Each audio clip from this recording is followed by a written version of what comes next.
Approche de la cité céleste. Omraham, Mikhail Ivanov. 5. L'avènement de la Nouvelle Jérusalem. La Nouvelle Jérusalem est donc le modèle de la vie parfaite. Depuis des années, je ne cesse de vous parler d'elle, mais sans toujours la nommer, de crainte que vous ne pensiez à toujours ces références à la religion hébraïque.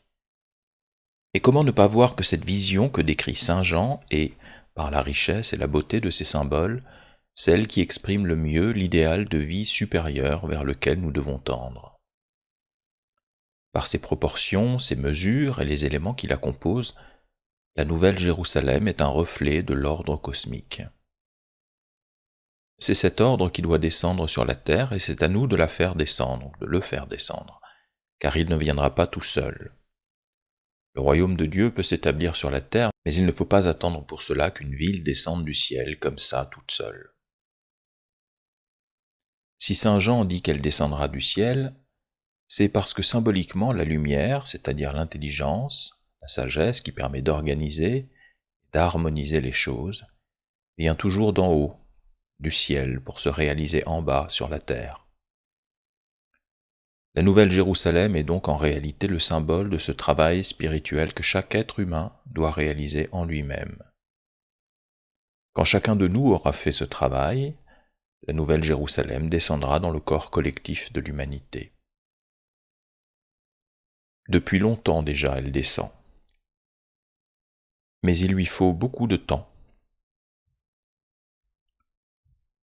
Beaucoup de temps pour prendre chair et os.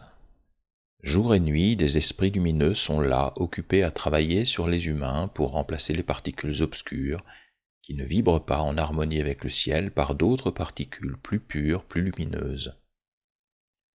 Ce sont des milliers de Jérusalem nouvelles qui se préparent à former ensemble cette Nouvelle Jérusalem, où tous vivront dans la fraternité et la paix.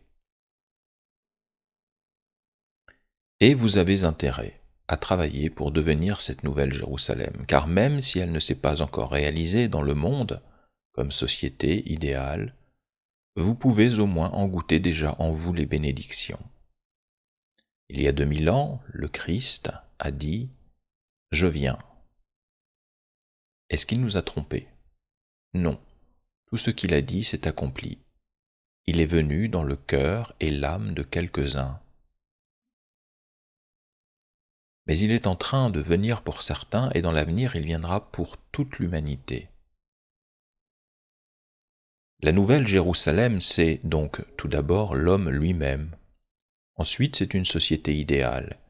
Et enfin, c'est la véritable Église universelle de Dieu, l'Église de l'Esprit et de la vérité, l'Église de tous les grands initiés. Personne ne pourra empêcher maintenant que cette Église vienne. Alors tout sera expliqué, tout sera clair, car il est dit dans les Écritures que Dieu habitera dans le cœur des hommes et y inscrira sa loi. À ce moment-là, les humains n'auront plus besoin de personne pour les prêcher sur la religion et sur la morale. Tous sauront intérieurement ce qu'ils doivent faire, comment aimer, comment servir, comment travailler. Depuis des siècles, les chrétiens ont tellement rêvé de cette ville qui allait descendre du ciel et dont ils attendaient la venue. Comment leur faire comprendre que Jérusalem, c'est eux? Évidemment, ils en sont encore à la vieille Jérusalem, en proie au désordre et aux discordes. Mais il ne tient qu'à eux de devenir cette cité d'or pur dont les assises de pierres précieuses sont les vertus, car il n'y a pas d'assises plus solides pour la vie intérieure que les vertus, et dont les portes de perles permettent les échanges les plus subtils avec les entités lumineuses de l'univers.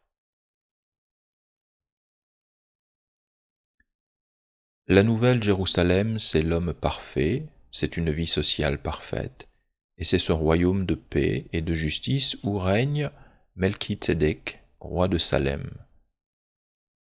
Oui, ce royaume existe et il a toujours existé. C'est grâce à lui qu'au travers des millénaires se maintient la véritable tradition, car c'est de ce centre initiatique que tous les vrais grands maîtres sont venus pour apporter la lumière à l'humanité. Alors tâchez de vivre le plus possible avec cette image de la Nouvelle Jérusalem, car c'est elle qui va vous nourrir, vous renforcer, vous éclairer. L'être humain a toujours besoin de telles images puissantes, lumineuses, car ces images, en travaillant sur lui, le font avancer toujours plus loin dans la voie de l'évolution.